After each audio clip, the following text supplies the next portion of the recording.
Apa nggak bangga kau dengan agamamu? Tunjukkan identitasmu.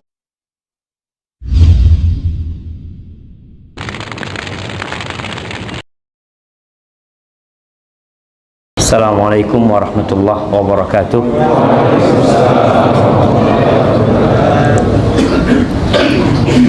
Innal hamdalillah nahmaduhu wa nasta'inuhu wa nastaghfiruh. Sungguh segala puji hanya milik Allah semata. Hanya Dia yang pantas untuk dipuja dan dipuji. Terkadang kita manusia berharap pujian orang karena suatu karya yang telah kita lakukan. Terkadang kita ingin dipuji karena anugerah Allah yang Allah berikan kepada kita. Kita lupa bahwa yang pantas dipuji hanya Allah semata. Sejatinya setiap kita bangkit dari ruku, kita berikrar mengatakan Sami Allahu liman hamidah, lalu kita katakan Rabbana walakal hamd. Ya Allah, bagimu segala pujian. Tapi tidak sedikit yang sholat membaca Rabbana walakal hamd, tapi sama sekali tidak hadir di hatinya pujian itu hanya milik Allah. Allahumma salli wa sallim ala sayyidina Muhammadin wa ala alihi wa ashabihi ajma'in. Ya Allah, semoga salawatmu, salam dan berkahmu senantiasa kau curahkan untuk hamba kekasihmu yang kita bersaksi bahwa dialah utusan terakhir yang menutup semua utusan Allah. Tidak ada nabi setelah Nabi Muhammad sallallahu alaihi wasallam. Diutus dengan agama yang menjadi penutup semua agama. Diutus dengan kitab yang menjadi penutup semua kitab. Diutus dengan kesempurnaan yang Allah telah mengatakan Al-yawma akmaltu lakum dinakum wa atmamtu alaikum ni'mati wa raditu lakumul islama dina. Udah sempurna. Maka semoga Allah senantiasa melimpahkan salawat dan salamnya untuk beliau, untuk keluarga beliau, untuk sahabat-sahabat beliau, yang terutama untuk Abu Bakar As-Siddiq, untuk Umar bin Khattab, untuk Uthman bin Affan, dan untuk Ali bin Abi Thalib. Nabi pernah menyebutkan 10 sahabat yang dijamin masuk surga. Siapa yang menyebutkan sisanya? 4 sudah Anda sebutkan tadi. Abu Bakar, Umar, Uthman, Ali. Nah, Talha bin Ubaidillah, Sa'id bin Zaid, Sa'ad bin Abi Waqqas, nah, Abdurrahman bin Auf, Zubair bin Awam. Masya Allah. Ana mau kasih 2 hadiah buat antum. Satu lagi siapa? Abu Ubaidah Amir bin Jarrah. Fadhal. Semoga Allah mengumpulkan kita bersama mereka. Jamaah, tema kita hari ini aku bukan mereka. Tapi mereka yang mana? Seorang muslim memiliki identitas yang terkadang di setiap akhir tahun identitas muslim itu hilang. Kita ini akan masuk ke Christmas, masuk ke tahun baru. Antum mulai lihat orang-orang jualan kalender. Kira-kira orang yang jualan kalender Ustaz termasuk yang merayakan tahun baru enggak? Termasuk. Kalender itu kan untuk memperingati adanya tahun baru. Padahal kita umat Islam nggak kenal tuh sama tahun baru itu. Maka kita perlu membincangkan tentang identitas seorang muslim. Muslim itu istimewa. Istimewa banget. Bayangkan terbunuhnya seorang muslim itu bagi Allah lebih berat daripada hilangnya dunia dan isinya. Jadi kalau dunia dan isinya ini dibandingkan dengan satu nyawa muslim, lebih berharga satu nyawa muslim buat Allah Jalla Jalla. Tapi sayangnya tidak sedikit umat Islam yang tidak bangga dengan keislamannya, sehingga identitas dia jadi kabur. Kita ini kadang-kadang susah bedain kalau malam tahun baru mana yang muslim dan mana yang non muslim. Antum bisa bedain nggak? Kira-kira yang jualan trompet tuh muslim apa non muslim? Bener muslim. Antum tahu dari mana? Kira-kira yang jualan mercon sama kembang api itu dan yang mainkannya muslim apa non muslim? Muslim. Muslim. Jadi bingung kita. Muslim tuh kayak apa sih? Kok sepertinya tidak ada pembeda antara muslim dengan non muslim?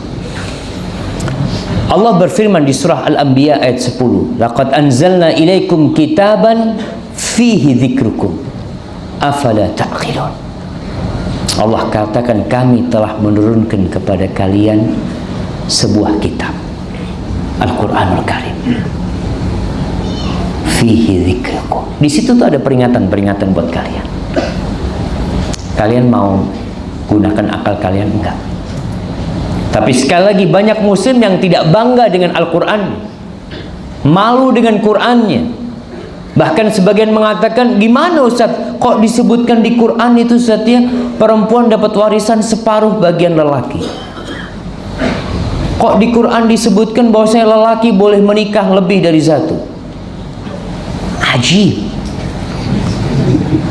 Ajib nggak ajib jemaah? Muslim nih bingung dengan Al-Qurannya. Kau nggak pernah pelajarin kitabnya. Kemudian di surah Az-Zukhruf ayat 43-44 Allah mengatakan, fastamsik billadzi uhiya ilaik. Kau berpegang teguhlah dengan apa yang diturunkan kepadamu, dengan Quran itu. Apa kata Allah? Innaka ala siratim mustaqim. Kau tuh berada di jalan yang lurus, tapi kau nggak sadar. Ada orang berada di jalan yang lurus, cari jalan yang bengkok. Dikasih tahu, mas jalannya lurus, ntar sampai pelabuhan apa namanya, Bahuni, terus nyebrang nanti. Dilihat, kok kayaknya ada jalan ke kiri ya.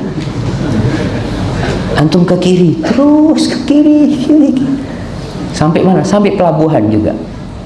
Pelabuhan yang mana? Wallahu a'lam. Antum udah dikasih tahu, innaka ala siratim mustaqim. Berpegang teguhlah, jangan ragu kau. Wa innahu ladzikrul laka. Itu tuh peringatan buat kau. Kita udah dikasih sama Allah. Sekarang orang kalau tersesat yang dibuka apa? Waze, Google Map. Dia lihat jalannya mana ya. Aduh di sini macet sini. Dia bisa cari itu jalan. Allah udah turunkan Al-Quranul Karim. Tapi kau nggak baca Qurannya. Wali qaumika. Itu peringatan buat kau dan buat kaummu. Wa sawfa tus'alun. Kalian bakal ditanya. Bakal ditanya kalian. Udah dikasih aturan yang jelas, jalan yang lurus, tapi ternyata kau tidak bangga dengan jalan tersebut. Jamaah, Allah memberikan kepada kita Al-Quranul Karim, kitab la ya'tihil batil, tidak ada kebatilan di dalamnya. Allah sudah menantang umat manusia sejak diturunkannya Al-Quran untuk mendatangkan seperti Al-Quranul Karim 30 juz. Mereka nggak mampu. Disuruh datangkan di asyri suwarin, 10 surat yang sama dengan Al-Quran, mereka nggak mampu. Allah tantang umat manusia, datangkan bi suratin min mithli. Qul in kuntum fi raibin mimma nazzalna ala abdina fa'tu bi suratin min mithli wad'u syuhada'akum min dunillahi in kuntum shadiqin. Kalian silahkan cari penolong-penolong kalian untuk bikin satu surat. Surat paling pendek surat apa? Antum tunggu nih yang ditanya nih, ini berapa ayat? Benar, coba antum baca. Inna syani'aka, Masya Allah, barakallahu fikum, fadhal. Itu surat yang paling pendek, sudah 1439 plus berapa? 23 tahun sejak turunnya Al-Quranul Karim. Tidak ada yang bisa. Orang lebih bangga sekarang umat Islam menyelesaikan kitab apalah. Saya sudah belajar 10 kitab sebelum menulis disertasi. Qurannya udah hatam, ya itu yang belum. Kau bangga dengan 10 kitab, kau tidak menyelesaikan kitabullah tabaraka wa ta'ala. Umar Khattab pernah mengatakan, nahnu qaumun a'azzanallah bil Islam. Kita ini adalah suatu kaum yang istimewa, yang Allah muliakan kita bukan karena kekuatan kita, bukan karena wajah kita, bukan karena kekayaan kita, tapi karena Islam.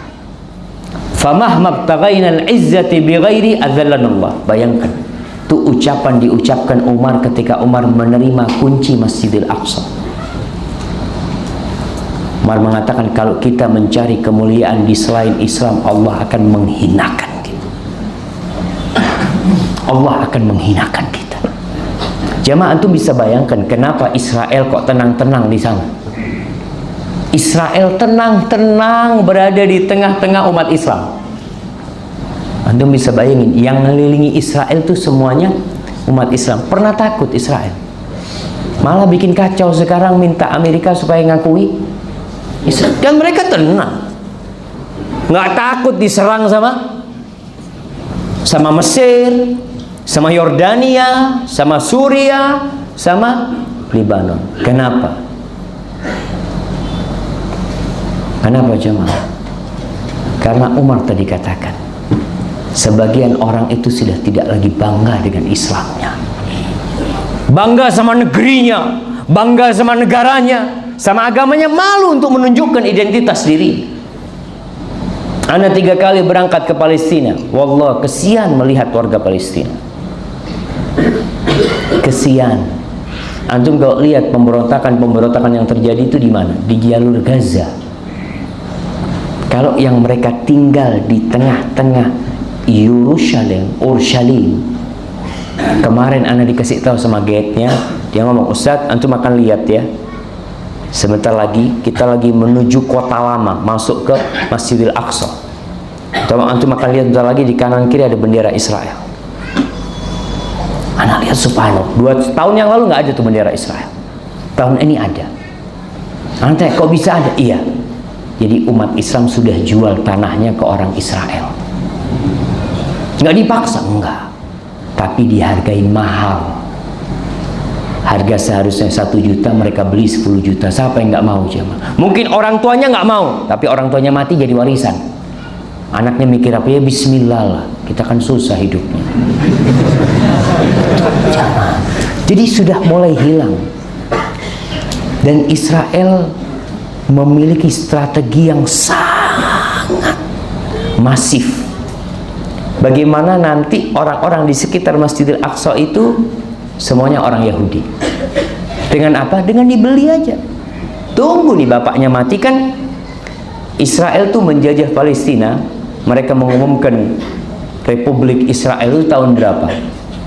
Tahun 48. Tahun 48. Berarti sekarang itu 1 generasi sudah hilang tuh. Ditunggu tuh sama Israel tuh. Generasi itu mati, semuanya dibeliin semuanya.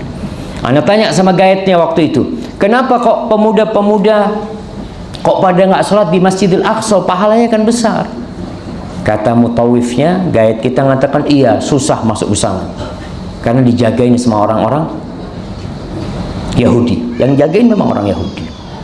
Ya sudah, akhirnya suatu hari anak sholat di masjid kampung, tidak di dalam Masjidil Aqsa, masjid perkampungan di luar kota lama.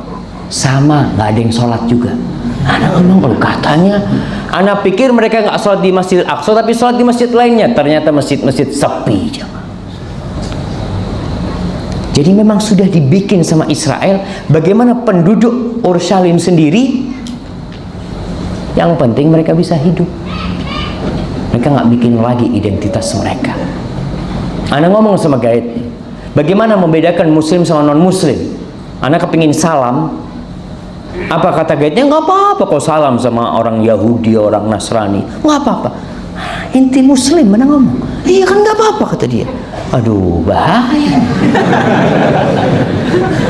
Padahal kita disuruh tidak memulai salam dengan orang-orang itu. La tabda'ul yahud bis salam. Jangan kau mulai mereka ucapkan salam sama mereka. Kok dia ngatakan udah nggak apa-apa kata dia. Kita kan sama-sama tinggal di sini. Itu identitas muslim sudah hilang. Di sana kita sedih. Di negeri kita pun kita sedih. Makanya ada ajakan untuk memboikot Yahudi. Ya, ada sebagian yang menulis mengatakan, aku tidak akan memboikot McDonald, aku tidak akan memboikot Pepsi, tapi aku akan memboikot merayakan tahun baru. Aku akan memboikot Halloween. Aku akan memboikot segala tradisi-tradisi Yahudi. Itu yang seharusnya diboikot oleh umat Islam. Kalau tanpa anak muslim untuk memboikot produk dagang gampang lah ini jemaah. Yang perlu adalah keimanan di hati kau tumbuhkan. Karena bicara identitas, Nabi kita alaihissalatu wassalam pernah mewanti-wanti mengatakan, la tarkabunna sanana man kana qablakum atau la tattabi'unna sanana man kana qablakum. Kalian benar-benar akan mengikuti tradisi-tradisi, kebiasaan-kebiasaan, cara-cara orang-orang sebelum kalian. Shibron bishibrin, sejengkal sama dengan sejengkal, persis, nggak kurang. Artinya bukan niruhnya itu setengah jengkal, niruh Yahudinya itu sama persis. Wadhira'an bidhira'in, kau akan tiru orang Yahudi satu hasta sama dengan satu hasta. Lalu Nabi mengatakan sallallahu alaihi wasallam, hatta law anna ahadahum dakhala juhra dabbin la dakhaltu. Andai kata orang Yahudi itu masuk ke lubangnya dab. Dab itu apa? Nah, kadal. Apa? Kayak biawak. Kayak kadal, kayak biawak. Ya sama kayak gitulah. Dab itu semacam iguana padang pasir. Dia itu pemakan tumbuh-tumbuhan. Lobangnya itu, anak pernah menggali lobangnya dab. Anak kepingin tahu gimana tuh lobangnya dab. Ternyata lobangnya dab itu susah sekali. Dia punya tempat di atas nantinya. Nabi alaihissalatu wassalam mengatakan, kalau orang Yahudi masuk ke sana, kalian akan ikut masuk ke sana. Beliau mengatakan, wa hatta law anna ahadahum jama'a imra'atahu bitariq la 'amiltumuh. Andai kata ada di antara mereka yang berzina atau menyetubuhi istrinya, bukan berzina, menyetubuhi istrinya di jalan, kalian akan ikut. Dan kita lihat di negeri kita, jemaah. Na'udzubillah min dzalik. Yang namanya perbuatan zina, seks bebas, dan nanti malam tahun baru tuh, itu menjadi puncak dari na'udzubillah min dzalik. Tahun lalu, anak tahun baru itu berada di Bandung karena isi kajian. Malamnya anak nginep di hotel sampai subuh nggak bisa tidur. Ternyata ada pesta. Anak lihat di jendela, na'udzubillah, perempuan-perempuan dengan pakaian separuh telanjang nari-nari di hotel itu lelakinya. Dan seperti itu tuh, muslimin. Wallahu a'lam. Kita sampai ragu mengatakan, tuh perempuannya muslimah apa enggak, yang nonton muslim atau tidak, karena tidak menampakkan identitas seorang muslim sama sekali. Tapi kata Nabi alaihissalatu wassalam, andai kata ada yang menjima istrinya di pinggir jalan, kalian akan melakukan itu. Dan na'udzubillah min dzalik jamaah. Di negeri kita mulai kita lihat wanita-wanita, artis-artis punya anak tanpa suami dan bangga. Di negeri kita mulai itu LGBT rame di mana-mana. Kira-kira mungkin enggak kalau Yahudi melegalkan nikah laki sama laki? Mungkin enggak umat Islam melakukan itu? Mungkin. Nabi mengatakan kalian akan mengikuti orang-orang Yahudi dan Nasrani kalau kita tidak menjaganya, jemaah. Karena mereka sudah tidak punya identitas. Dan kita lihat ada usaha-usaha untuk menghilangkan identitas muslim sampai di KTP. Kalau bisa nggak ada tuh agama Islam, kalau bisa nggak ada. Ada usaha ke sana, jemaah. Mereka berusaha keras. Dan Nabi menyatakan kita akan mengikuti mereka. Bukan berarti Nabi melegalkan mengikuti mereka, tidak. Tapi Nabi melarang kita mengikuti mereka. Kita harus kudu hati-hati kita jemaah menghadapi mereka. Wa fi riwayatin, dalam riwayat lainnya para sahabat bertanya, ya Rasulullah, al-Yahud wan Nasara, yang dimaksud orang-orang terdahulu itu siapa? Apa yang dimaksud orang-orang Yahudi dan Nasrani? Apa kata Nabi SAW? Faman, lalu siapa lagi kalau bukan mereka? Ya udah, mereka yang akan kalian ikuti. Jamaah rahimakumullah. Rasulullah SAW mengatakan, man tashabbaha biqaumin fahuwa minhum. Barang siapa yang menyerupai suatu kaum, dia termasuk golongan itu. Sempat di Jakarta tahun lalu rame berkaitan dengan Al-Maidah 51. Ana mau tanya, di sebelah kanan Ana yang hafal Al-Maidah 51, Ana kasih hadiah. Sini, bagian sini nih. Jangan sampai Ahok lebih hafal daripada Anda. Nah, wallahi tahu. Sebagian umat Islam selama hidupnya tidak tahu kalau ada Al-Maidah 51. Tidak sedikit umat Islam yang apa sih Al-Maidah 51? Yang sebelah kanan jemaah. Al-Maidah 51. Ustaz dulu sempat hafal waktu ribut, Ustaz. Terus gitu enggak hafal lagi. Taib yang kanan Anda. Al-Maidah 51. Tunggu, antum udah jawab tadi. Yang lainnya. Taib yang belakang Anda. Anak kepingin tahu kita benar-benar berpegang teguh dengan Quran apa enggak? Jamaah, Al-Maidah 51. Kita tahu Al-Maidah 51 yang membuat umat Islam bangkit, sadar kalau selama ini mereka ya jauh dari Al-Quran. Tapi memang momen-momen seperti itu seperti pecut. Pecut itu bekasnya lama enggak? Lama. Orang dipecut 2-3 hari memar, habis itu hilang.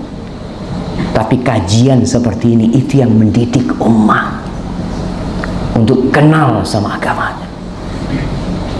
Yang sebelah situ pojok Al-Maidah 51. Ustaz, kita ini semua hafal, cuma tawadhu Ustaz. Nah, fadhal, berdiri antum.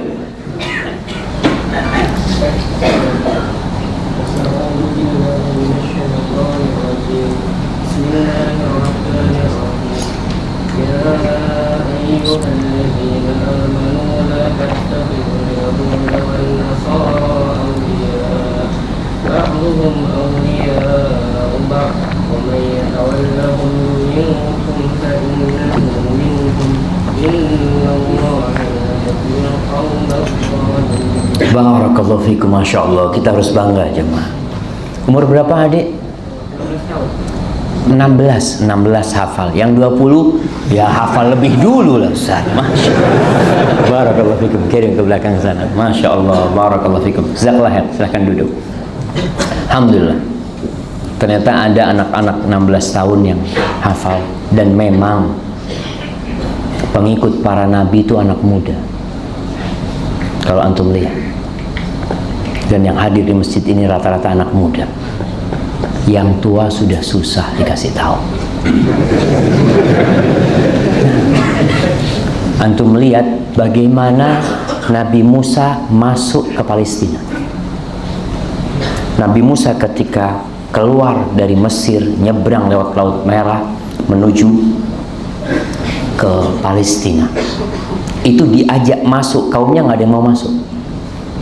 Idhab anta wa rabbuka faqatila inna hahuna qa'idun. Kau berangkat sama Tuhanmu, kau perang, kalau menang kita akan masuk. Sampai kayak gitu mereka. Apa yang terjadi? Allah hukum mereka 40 tahun tersesat. 40 tahun itu kira-kira yang umurnya 20 tahun waktu itu, umurnya jadi berapa? 60. Yang umurnya 30 jadi 70. Jadi generasi yang menentang itu mati semua.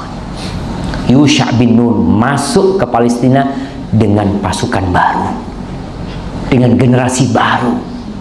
Dan memang seperti itu jamaah. Susah kadang-kala generasi lama. Ya, generasi lama nggak hafal Al-Maidah 51.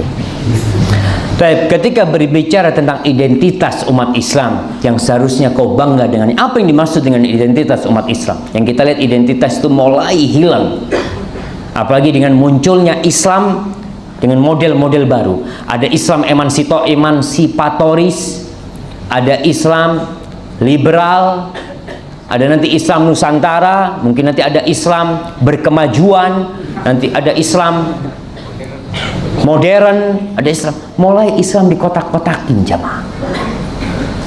Padahal Islam itu satu. Islam itu Islamnya Nabi Muhammad SAW. Nama silahkan, kau mau pakai nama apa. Kalau Islammu adalah Islamnya Nabi Muhammad SAW, maka kau akan masuk ke surga bersama Nabi Muhammad SAW. Dan Islam tidak butuh dimodifikasi, nggak perlu, karena Islam itu sudah last edition, edisi terakhir. Iya, berbeda dengan kitab-kitab sebelumnya.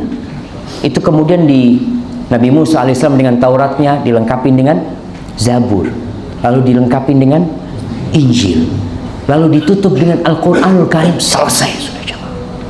Sudah selesai. Ahibati fillah, yang dimaksud dengan identitas Islam adalah keimanan umat ini dengan akidah. Bangga berafiliasi kepada akidahnya. Menghargai dan menghormati nilai-nilai budaya dan peradaban Islam. Menampakkan syiar-syiar Islam dan berpegang teguh dengannya dan merasa istimewa. Dengan Islam itu dia merasa istimewa, baik secara personil atau secara kelompok, dan bangkit menegakkan hak risalah dan menyampaikan amanah dari Allah dan menjadi saksi atas umat manusia. Kejadian Donald Trump mau mindah ibu kota Palestina, itu mereka udah perhitungkan.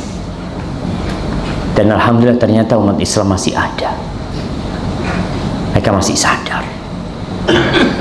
Tapi kita lupa, berurusan dengan pindahnya ibu kota atau tidak pindahnya ibu kota, yang jadi masalah Palestina tetap terjajah, tetap jangan. Maka kita harus bangkit lebih dahsyat lagi, tunjukkan identitas umat Islam. Tahun ini umat Islam Indonesia nggak ada tahun baru. Ada tahun baru, saya bayangkan kalau semua negeri Islam yang menolak dipindahnya ibu kota Israel ke Yerusalem, itu tidak ada tahun baru. Kelihatan nggak mereka adalah negeri-negeri yang bangga dengan Islamnya? Kelihatan. Tapi gimana kau menolak dipindahnya ibu kota Israel dari Tel Aviv ke Palestina, kemana? Ke Yerusalem. Tapi kau masih menghidupkan tradisi-tradisi mereka. ada yang masalah sama kita nih. Tadi hilangnya identitas muslim jamaah. Ahibati fillah, apa saja unsur-unsur yang menjadi identitas seorang muslim? Ada 3 unsur penting dalam identitas muslim. Unsur pertama adalah akidah itu sendiri. Seorang muslim bangga dia memiliki akidah Islam, syariatnya syariat Islam, muamalahnya Islam, dia berafiliasi kepada Islam yang mengajarkan tauhid, yang menolak segala kesyirikan. Dia bangga berafiliasi kepada agama yang benar. Semua agama salah? Iya. Ustaz, kita tidak boleh mengklaim kebenaran. Itu agama kita. Allah mengatakan, qul ya ayyuhal kafirun. Katakan, wahai orang-orang kafir. Iya. Kita katakan kepada non-muslim kafir, iya. Dan orang-orang mereka pun, non-muslim, menyebut kita apa? Kafir, sama. Jadi kalau kau larang kita mengatakan kafir, lalu mereka mengatakan kita kafir dalam kitab-kitab mereka, mereka katakan itu dalam kitab-kitab mereka. Baca kitab mereka. Cuma memang umat Islam itu tidak sembunyi-sembunyi ya. Kita setiap sholat ba'diyah, qabliyah subuh, ba'diyah maghrib dianjurkan baca apa? Qul ya ayyuhal kafirun la a'budu ma ta'budun wala antum abiduna ma a'bud wala ana abidum ma abadtum wala antum abiduna ma a'bud lakum dinukum waliyadin. Kita beda, afwan, kita beda. Dan kau harus bangga. Ada sebagian mengatakan, Ustadz, apa itu tidak bertentangan dengan toleransi? Jamaah, toleransi babnya beda. Babnya kita hidup di satu negeri dengan orang-orang kafir, kita hargai. Islam tuh sejak awal datang ke Madinah sudah ada interaksi dengan Yahudi, bukan Nasrani. Dengan Yahudi, dengan orang-orang musyrikin, dan mereka hidup damai, bisa hidup damai. Walaupun pada akhirnya mereka berkhianat. Dan Allah katakan kepada nabinya, wala tazalu tattali'u ala kha'inatin minhum illa qalilan minhum. Kau akan tetap mendapati pengkhianatan mereka, kecuali sedikit. Tapi tetap Nabi SAW menghargai. Tetangganya yang Yahudi sakit, dikunjungin ke rumahnya sama Nabi SAW. Nabi dagang sama orang Yahudi, beli sama orang Yahudi. Bikin perjanjian perdamaian sama orang Yahudi, bikin perjanjian perdamaian sama orang Yahudi. Tapi itu tidak mengeluarkan mereka sebagai orang-orang kafir. Tetap qul ya ayyuhal kafirun. Tidak menjadikan kita mencampur aduk agama kita, enggak. Lakum dinukum waliyadin. Maka ingat, unsur penting dalam identitas muslim adalah akidahnya. Kita berafiliasi kepada agama yang paling sempurna.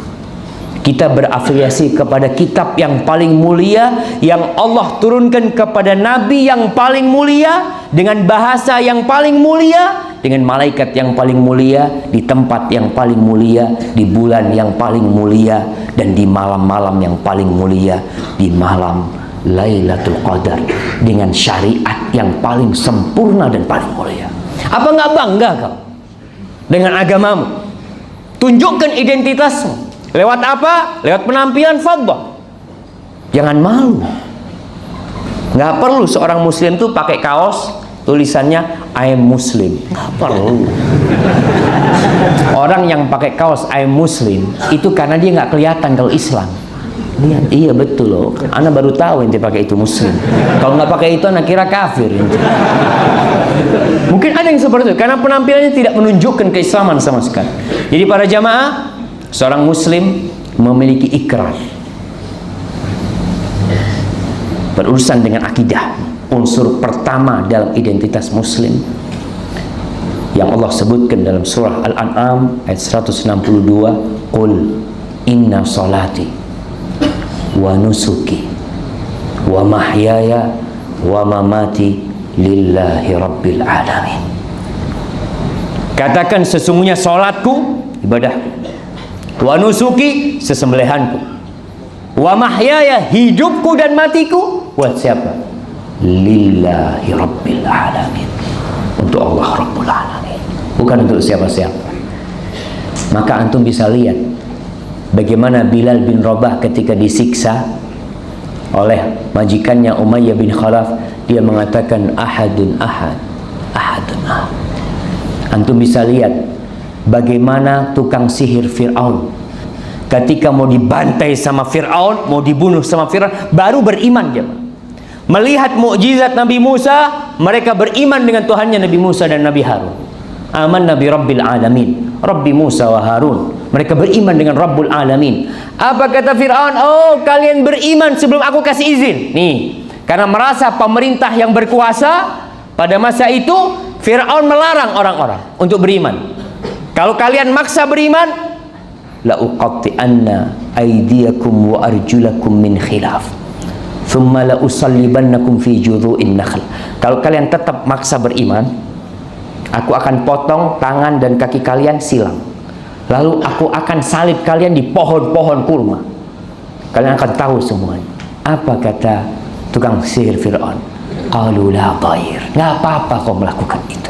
Silakan kau lakukan itu. Di sini iman jamaah. Inna salati wa nusuki wa mahyaya wa mamati lillahi rabbil alamin. Nggak ada urusan. Karena sejatinya kalau tidak dibunuh Fir'aun, apa tukang sihir akan hidup selamanya? Dia juga akan mati. Allah akan mematikan dia. Maka jamaah, itu unsur yang terpenting. Syiar-syiar agama masuk dalam unsur pertama. Sholat kita, azan kita, maka usahakan seorang muslim sholat di rumah Allah, makmurkan rumah Allah. Kalau dari Lampung sini sampai ke Aceh, ketika sholat maghrib umat Islam meninggalkan kerjaan mereka, menutup toko mereka, kira-kira apa yang akan terjadi?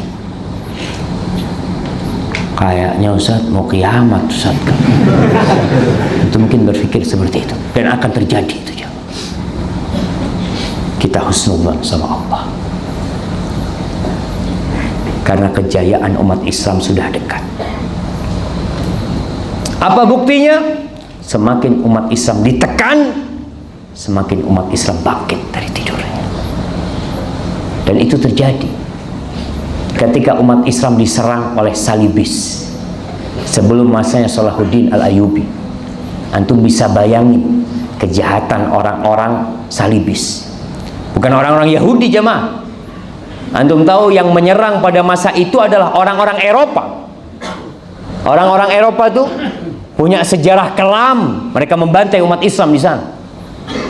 Sampai disebutkan darah ketika mereka membantai umat Islam di siang hari itu sampai setengah betis. Antum bisa bayangin, bayi-bayi itu dilemparkan dari menara-menara, disembelih, ditunjukkan kepada semua orang. Jadi sebagian orang itu ingin menutupi sejarah gelap mereka. Maka ingat, syiar-syiar Islam tunjukkan. Dan makmurnya masjid-masjid sekarang sebagai pertanda umat Islam akan kembali. Kembali apa? Kembali memberikan kedamaian kepada negeri kita, kepada negeri tetangga kita, kepada alam semesta ini. Kenapa? Karena Nabi kita bukan diutus untuk bangsa Arab lah. Allah mengatakan, wa ma arsalnaka illa rahmatan lil alamin, untuk alam semesta. Dan itu Islam. Baik, yang kedua, unsur yang kedua dalam identitas muslim adalah sejarah. Sebuah umat yang tidak memiliki sejarah, maka umat yang tidak memiliki masa depan. Umat yang tidak memiliki sejarah, maka dia tidak punya masa depan. Dan alhamdulillah kita bangga, kita punya sejarah indah. Kita mencatat bagaimana orang-orang Yahudi ketika Islam, ketika Umar bin Khattab mengambil kunci Masjidil Aqsa, orang-orang Yahudi bahagia pada waktu itu. Kenapa? Karena Islam tidak mendolimin agama lain. Ketika Umar datang ke Masjidil Aqsa, yang menguasai Masjidil Aqsa siapa? Romawi. Agamanya apa? Nasrani. Orang-orang Yahudi habis di sana jamaah. Orang-orang Yahudi itu nggak pernah ditindas oleh umat Islam, kecuali tatkala mereka berkhianat. Yang terjadi, antum tahu di Masjidil Aqsa itu, yang namanya Masjidil Aqsa itu area yang luasnya 14 hektar. Bukan cuma masjid yang kubah emas atau masjid yang kubah hitam, enggak. Itu bagian dari Masjidil Aqsa. Masjid yang kubah emas itu sekarang tinggal warnanya emas, bukan emas lagi udah. Itu di bawah situ ada batu yang diyakini oleh orang Yahudi itu batu suci. Itulah kiblatnya orang-orang Yahudi. Mereka kalau sholat ketika di dalam Masjidil Aqsa seperti umat Islam sholat di Masjidil Haram, menghadap ke Ka'bah, mereka menghadap ke batu itu. Ketika Umar masuk sana, batu itu menjadi tempat sampah. Orang Nasrani ingin menistakan orang-orang Yahudi, dijadi tempat pembuangan darah. Hai, pembuangan apa? Umar datang ke sana, diusap sama selendangnya oleh Umar bin Khattab radhiyallahu taala anhu. Itu Islam jamaah. Jadi ingat, sebuah umat yang tidak memiliki sejarah, maka umat itu tidak memiliki masa depan. Dan sebagian negeri itu memiliki sejarah yang gelap.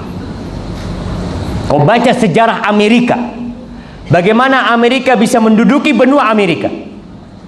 Dengan cara apa mereka? Dengan cara membantai orang-orang India. Dan itu yang terjadi. Seharusnya kalau dibilang mereka harus keluar, orang-orang kulit putih harus keluar dari Amerika, bukan negeri mereka. Mereka menjajah di sana itu. Dan mereka bantai. Sedangkan sejarah Islam itu kapan mulainya? Siapa yang tahu awal mulai sejarah Islam?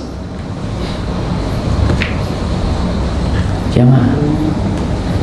Gimana kita mau bangga dengan Islam? Sejarah kita itu dimulai kapan? Masya Allah, fadlan untuk ambil hadiah. Untuk ambil hadiah. Sejak Nabi Adam alaihissalam. Sejarah kita sejak Nabi Adam. Kok bisa? Kau baca Al-Quranul Karim. Wa idh qala rabbuka lil malaikati inni ja'ilun fil ardi khalifah. Itu sejarah kita dimulai sejak Nabi Adam, dilanjutkan oleh nabi-nabi yang selanjutnya. Kenapa? Karena kita beriman dengan semua nabi. Kita beriman dengan semua nabi. Kita bicara sejarah Nabi Musa, kita bicara sejarah Nabi Sulaiman, kita bicara sejarah Nabi Isa alaihissalam, dan pada akhirnya kita berbicara tentang sejarah Nabi Muhammad SAW. Maka kita harus bangga. Sebagian negeri-negeri berusaha untuk mengaburkan sejarah mereka. Mereka malu kalau sejarah mereka diungkap. Tapi kita silahkan kau bongkar sejarah kita. Orang-orang orientalis berusaha untuk menyudutkan umat Islam, bahwa Islam itu ditebarkan dengan pedang, kata mereka. Kalau benar Islam itu disebarkan lewat pedang, kenapa di Mesir sampai hari ini masih Islam? Kenapa di Aljazair sampai hari ini masih Islam? Seharusnya dengan Islam hilang, mereka kembali kafir. Tapi mereka tetap Islam. Apakah Islam masuk ke Indonesia dengan pedang? Mereka selalu memojokkan Islam dengan pedang. Kau lihat, agama Nasrani masuk Indonesia dengan siapa? Dengan Belanda, penjajah yang bawa. Lalu kau seenaknya mengatakan Islam ditebarkan dengan pedang. Malu seharusnya engkau membaca sejarah. Islam datang ke Indonesia dengan berdagang dan dipeluk oleh negeri ini dengan sukarela. Tidak ada pemaksaan, tidak ada istilah pemurtadan, nggak ada. Semua masuk Islam dengan senang hati. Tapi yang terjadi di negeri ini sampai hari ini, usaha pemurtadan itu tetap ada, jangan. Khususnya setelah reformasi, mereka menyebarkan agama kepada yang sudah beragama. Itu biasa. Dan yang menjadi dari dulu sih ya, itu beratnya kita. 350 tahun Belanda di Indonesia, yang menjadi tukang pukulnya Belanda orang mana? Orang kita juga. Kita yang jual negeri ini sama Belanda dulu. Yang jadi tukang pukul itu tetap. Dan sampai hari ini pun masih ada yang seperti itu. Maka pelajarin sejarah kita. Kau pelajarin bagaimana perang Uhud. Kau pelajarin bagaimana perang Badar. Lanjut kau pelajarin perang Khandaq. Lanjut kau pelajarin Fathu Makkah. Kau pelajarin bagaimana penaklukan perang Yarmouk, perang Qadisiyah, perang Nahawan. Kau pelajarin bagaimana Istanbul jadi negeri Islam, agar kau bisa bangga. Antum tahu kenapa Panglima TNI yang lalu maksa umat Islam, bukan umat Islam, umat Indonesia untuk nonton GS30, G30S PKI, agar orang tahu dengan sejarah, walaupun nggak tahu sejarahnya bagaimana yang sebenarnya, tapi Islam sejarahnya indah dan kita bangga. Antum bangga, Ustadz, tapi di situ ada sejarah-sejarah yang nggak enak, Ustadz. Umpamanya ada peperangan saudara, ya itu biasa terjadi di antara mereka yang mencari dunia, tapi Islam mencari akhirat.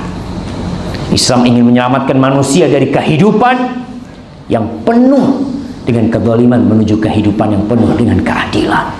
Antum bisa bayangin jemaah, setiap peperangan yang terjadi, jumlah umat Islam tidak lebih banyak dari jumlah musuhnya. Allah kasih kemenangan sama mereka, sehingga umat Islam, lihat, baca sejarahnya. Oleh saat ini kau baca sejarah kehidupan para sahabat, kau baca bagaimana Umar bin Khattab, bagaimana kau Umar bisa menerima kunci Masjidil Aqsa. Orang-orang Masjidil Aqsa nggak mau menyerahkan kunci itu kecuali kepada Amirul Mukminin. Dan Nabi kita alaihissalatu wassalam bagaimana diusir oleh kaumnya. Beliau diusir, nggak berontak. 13 tahun sebagian sahabatnya dibantai, beliau sabar. Kita biar belajar sabar juga jamaah. Karena kadangkala tadi tindakan-tindakan yang aksi doang kadangkala tidak lama. Tapi Nabi 13 tahun sallallahu alaihi wasallam berdakwah di Mekah, diusir beliau keluar.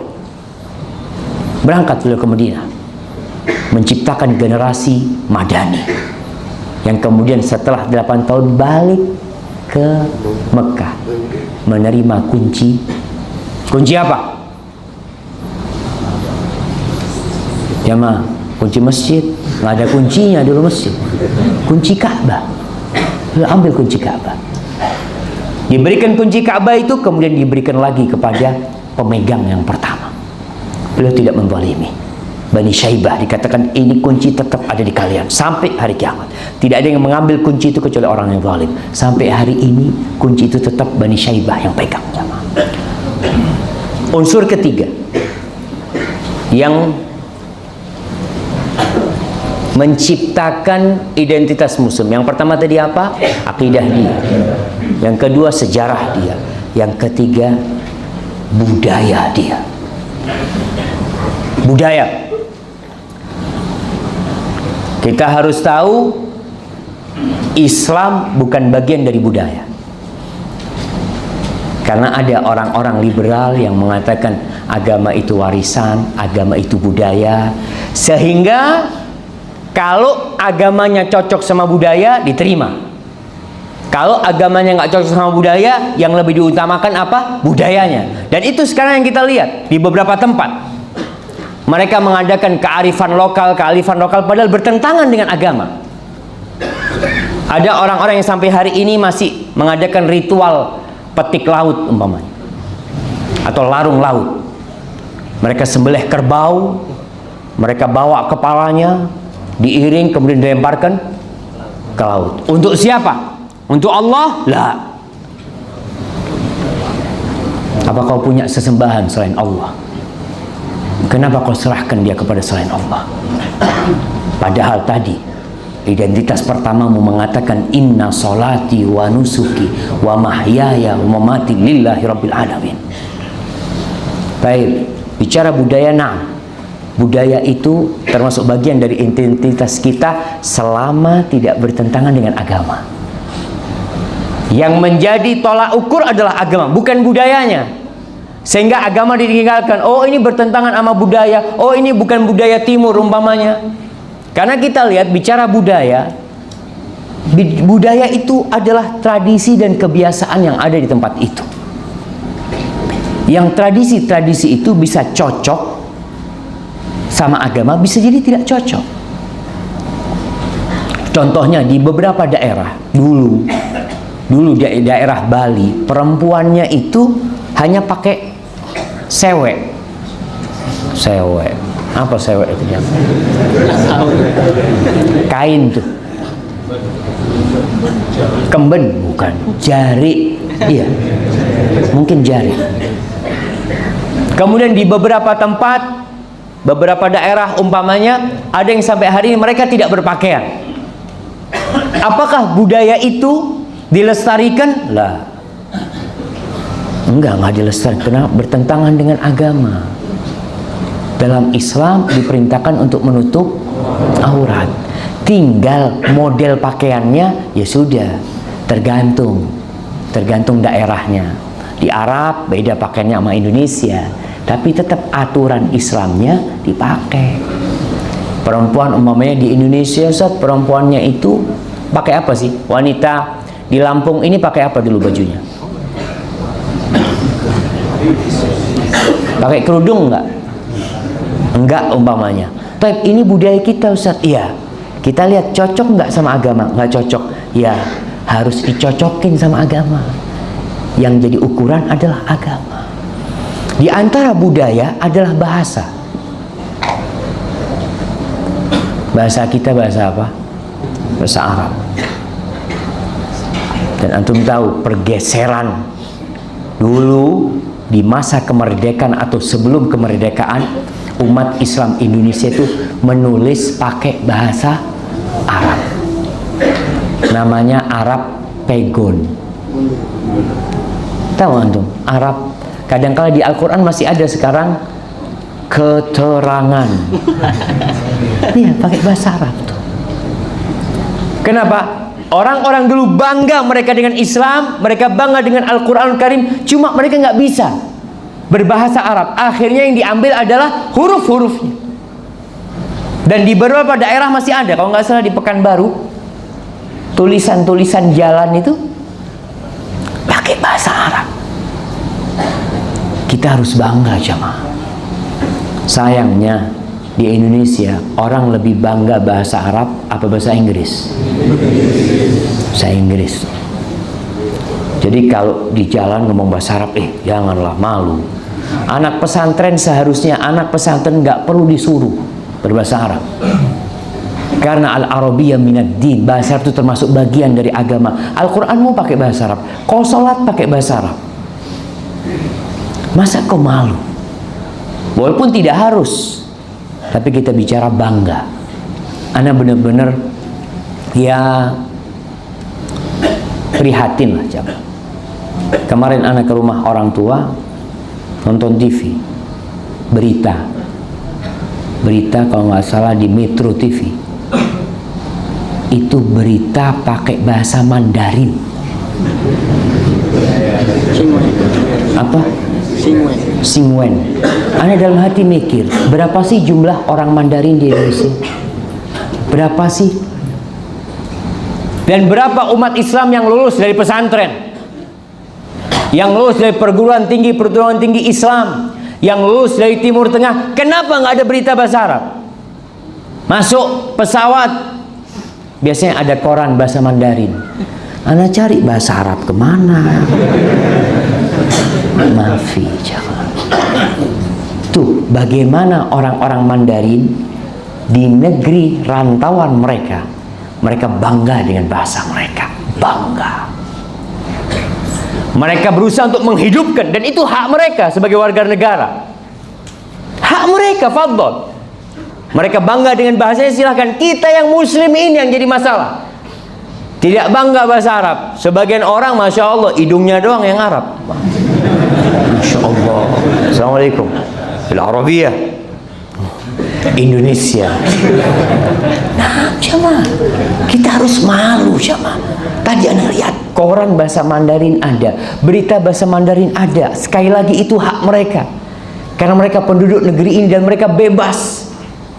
Negeri kita juga memberikan kebebasan. Kita mau bikin berita bahasa Arab boleh nggak? Boleh. Mau bikin koran bahasa Arab boleh nggak? Boleh. Tapi kita bikin nggak? Nanti nggak ada yang beli, Ustaz. Nggak ada yang nonton.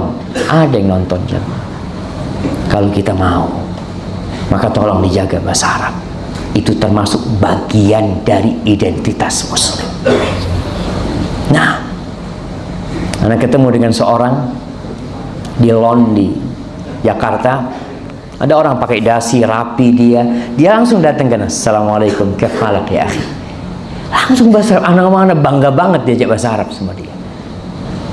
Dan kemarin kejadian, anak lagi di Surabaya, ada orang, anak pakai gamis, pakai imamah ini, ada orang non muslim. Tuh orang tadi ya, anak masuk diliatin terus sama dia. Anak tahu dia non muslim. Anak ngambil makan, dia ngomong Assalamualaikum, Assalamualaikum, kata dia. Dia kepingin nyalamin anak. Dia anak salamin dia. Waalaikumsalam, anak kata dia. Anak rasa dia non muslim. Dia tanya, where do you come from? Kata dia. Oh, where do you come from? I am from Jember. Nah, subhanallah jamaah. Artinya tadi ketika orang ya penampilan Arab, orang akan ngajak kau bahasa Arab. Cuma kemarin karena dia nggak bisa bahasa Arab, akhirnya bahasa Inggris dia ngomong. Tapi sekali lagi, bangga dengan bahasa Arab karena ada usaha di negeri kita dan di negeri lainnya untuk anti terhadap semua yang datang dari Arab. Dan itu sudah pernah terjadi di Turki. Ketika Kemal Atatürk menguasai Turki, yang dilakukan pertama oleh dia menghapus bahasa Arab. Kenapa? Karena itu identitas. Walaupun tidak semua orang Arab Muslim loh, enggak. Kau kalau ke Mesir ada orang-orang Kristen Koptik yang Arab, berbahasa Arab.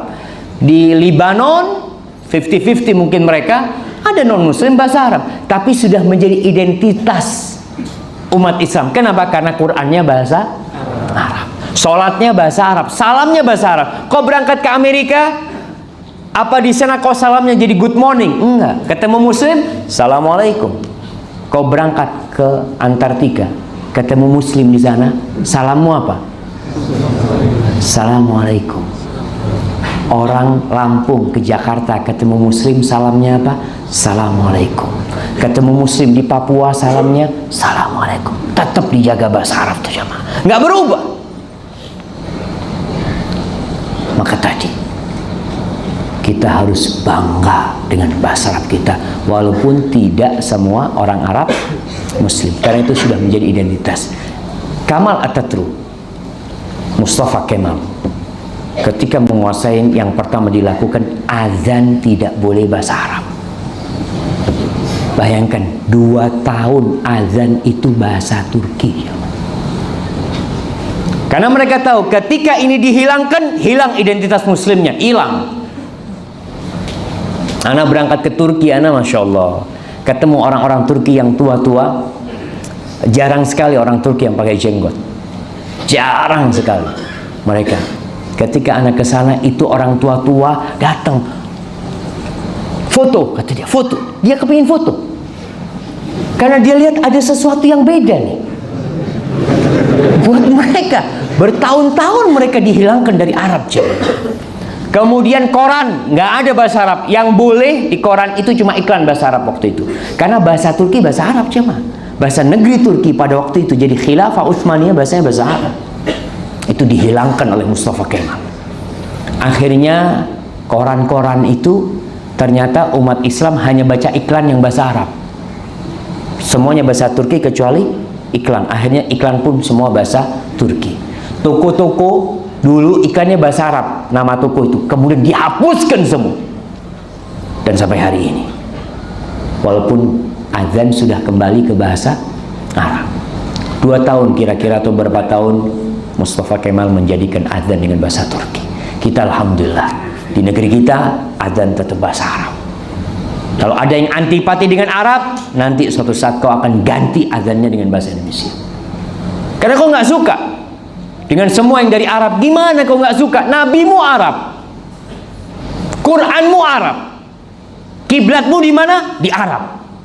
Hajimu ke sana? Ke Arab sana. Ada seorang Muslim jamaah. Siapa kemarin cerita, anak lupa. Di airport ada cerita, Ustaz, anak punya bos Ustaz, itu dari Afghanistan, Indonesia. Dia lulusan Amerika, dia punya perusahaan. Cuma bos ini dulu ikut perang Ustaz, waktu Afghanistan lawan Soviet. Sekarang dia nggak sholat Ustaz, lulusan Amerika. Dan dia nggak berangkat haji. Ketika tanya kenapa nggak haji? Haji itu urusan politik, full saja. Saudi cari duit, orang suruh haji. Muslim jemaah. Bayangkan jemaah, sampai kayak gitu jemaah. Artinya sudah benci dengan semua yang dari Arab. Maka hati-hati, kita harus bangga dengan bahasa Arab. Karena itu bahasa Al-Quran Al-Karim, sampai kapanpun kau akan mendengarkan imam memulai sholatnya dengan Allahu Akbar dan menutup sholatnya dengan Assalamualaikum warahmatullahi wabarakatuh. Dan anak kira itu cukup untuk ya membuka wawasan kita, memotivasi kita untuk menunjukkan identitas kita. Bicara tentang tradisi, oke, tradisi dari satu negeri ke negeri lainnya mungkin berbeda. Budaya-budaya dari satu negeri ke negeri lainnya berbeda, tapi yang menjadi tolak ukur budaya bisa diterima atau tidak adalah Al-Quran dan Sunnah Nabi SAW. Hadza wallahu a'lam bissawab.